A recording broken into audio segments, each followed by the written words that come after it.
Assalamualaikum warahmatullahi wabarakatuh.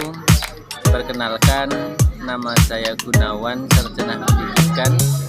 Di sini saya akan membuat video sumber belajar sebagai tugas lokakarya PPG PITS 3 LPTK UIN Imam Bonjol Padang tahun 2022. Dalam kegiatan ini saya akan membuat sumber belajar dalam mata pelajaran pendidikan agama Islam dan budi pekerti dengan pembahasan mujahadah an-nafs atau pengendalian diri.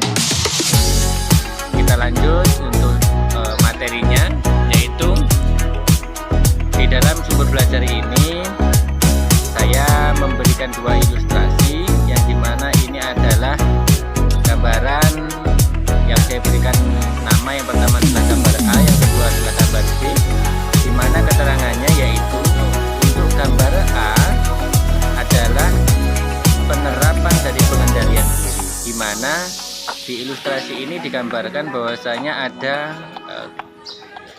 jabat tangan yang menandakan bahwa ketika kita dapat menerapkan pengendalian diri, maka di situ kita akan merasa nyaman, damai, dan bisa bersama dengan siapapun.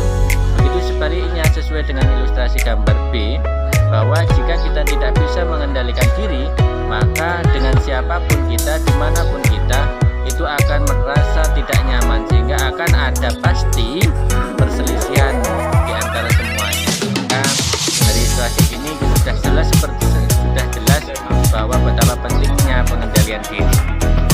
Kita lanjut, yaitu pembahasan pengendalian diri. Pengendalian diri atau dalam bahasa Inggrisnya adalah self control. Apa sih yang dimaksud dengan pengendalian diri? Pengendalian diri adalah keinginan mengontrol diri sendiri dengan menempatkan diri pada posisi terbaik, yaitu mengerti apa yang baik dan yang buruk, yang harus dikerjakan atau harus ditinggalkan. Jadi dari pengertian ini adalah ketika orang itu mampu mengendalikan diri, berarti dia mampu menerapkan hal kebaikan. Tetapi jika dia tidak dapat mengendalikan diri, maka di situ dia tidak mampu dan dia melaksanakan hal keburukan. Di sini adalah gambar orang yang kuat dalam hal fisik. Ada pertanyaan, apakah orang tersebut adalah bagian dari orang yang terkuat?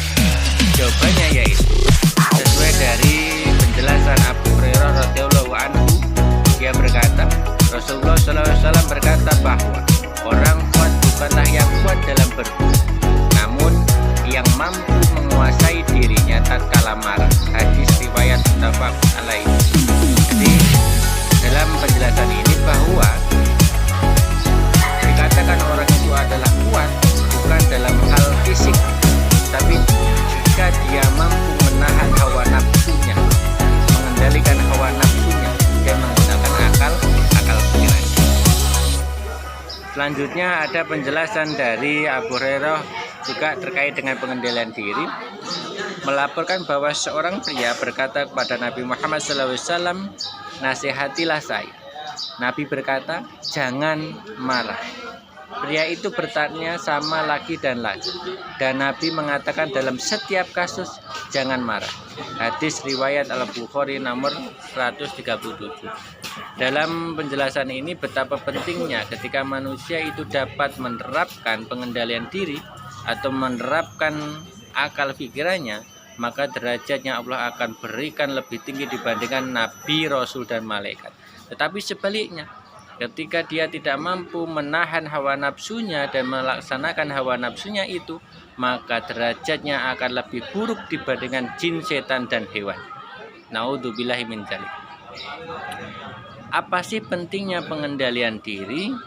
Perlu kita pahami bersama. Manusia diberikan hal yang lengkap oleh Allah Subhanahu wa taala. Salah satunya adalah terkait dengan sifat. Manusia diberikan dua sifat. Yang pertama adalah sifat buruk dan yang kedua adalah sifat baik. Sifat buruk itu jika tidak dapat dikendalikan, maka di situ akan menjadi manusia yang paling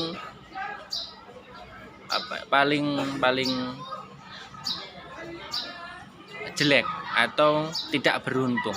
Begitu sebaliknya, ketika manusia itu mampu menjaga dan merawat sifat baiknya, maka disitulah akan menjadi manusia-manusia yang beruntung.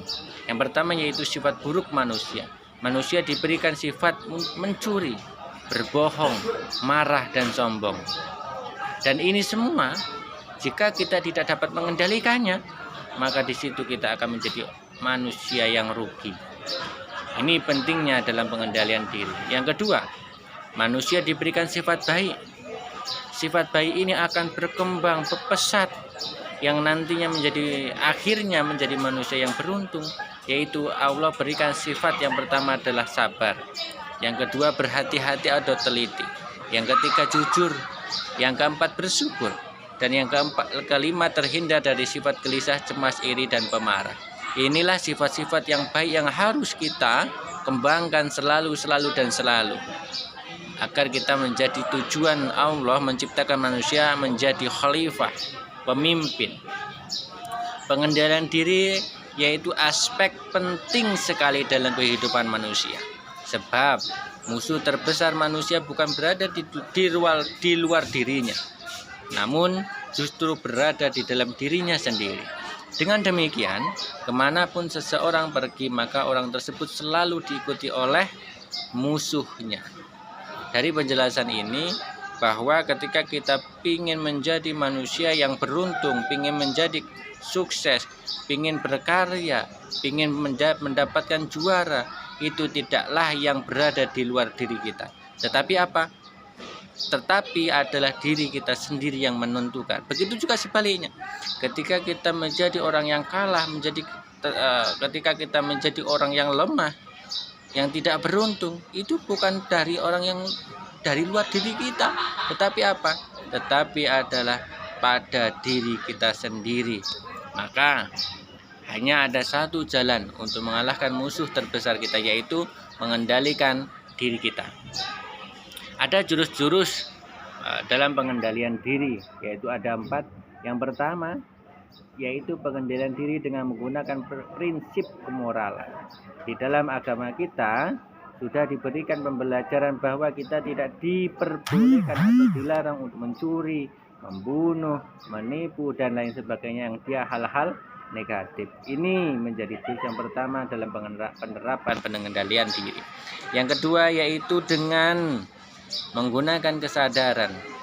Manusia tidak akan terjerumus ke dalam hal yang negatif jika dia mampu mengendalikan kesadarannya, sadar bahwa dirinya penting untuk melakukan kebaikan. Jurus yang ketiga yaitu dengan perenungan. Saat kita sudah benar-benar tidak tahan mau meledak bagikan bom karena dikuasai emosi, saat kita mau marah besar, coba lakukan perenungan. Apakah hal ini yang saya lakukan akan mendapatkan kebaikan? Apakah dengan ini semuanya akan terselesaikan? Nah, itu menjadi jurus yang ketiga. Jurus yang keempat atau yang terakhir adalah dengan menggunakan kesabaran. Manusia jika selalu menerapkan kesabaran, maka emosinya akan terkontrol dan semuanya akan dalam hal yang positif. Jadi perlu selalu melaksanakan tentang kesabaran. Tidak ada batasan sabar itu.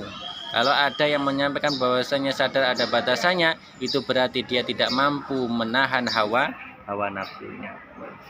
Nah, demikian pembahasan kita tentang mujahadah an-nafs atau pengendalian diri. Mudah-mudahan sumber belajar ini bisa memberikan ilmu untuk semuanya yang bareng-bareng kita belajar. Mudah-mudahan kita semua Allah berikan barokah ilmu dunia dan akhirat. Amin ya robbal alamin. Demikian, mohon maaf bila ada kesalahan dan kehilafan. Saya akhiri wabillahi taufiq wal hidayah. Assalamualaikum warahmatullahi wabarakatuh.